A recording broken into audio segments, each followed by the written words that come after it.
Looking at the law help file, we can see that calling upon the power of your knowledge, the law skill will enable a character to discover many interesting things about an item.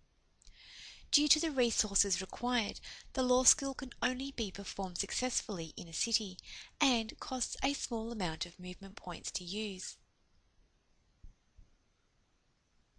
Law will reveal many salient facts regarding the item, but there is also Hester in A-Law who can perform a similar function for a price. Law is not as effective as Identify with weapons, but a person skilled in law can also determine the part of the realm an item came from. You can specify a wear slot to gather information on the item worn in that slot. For example, Law L wrist will show details of the item currently worn on your left wrist. Alright, let's give that a go. I've practiced up my law skill and I am now an expert.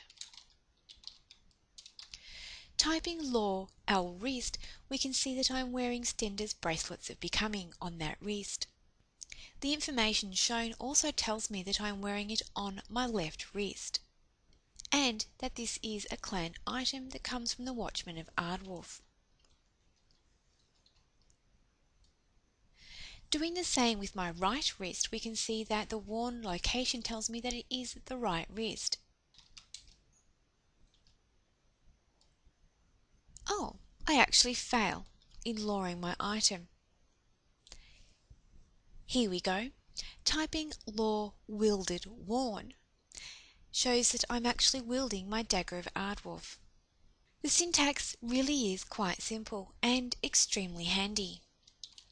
Having a look at my inventory, we can see that I can law my bag. Typing ID bag, we can see that the differences are quite obvious.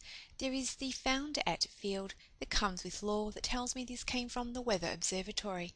However, using my ID skill, we don't get that field.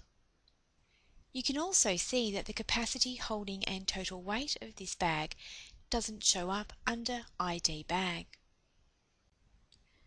We can also see that the percentage multiplier for this particular bag does not show up on ID bag. So it would appear that some of these bags are much better than others. Having a look at the luggage that I've been carrying around for a while, we can see that the items inside weigh 50% of their usual weight, and that it comes from the Chapter Honorary Alliance of Spellcasters, or Chaos for short. Whereas typing ID luggage, we only get told that this comes from a clan hall. Now this skill does use movement points, but we can see that my bar is pretty much at full and that the movement cost is quite low. This is a fantastic skill to have, and it will certainly save me a lot of time running to Hester to identify my items.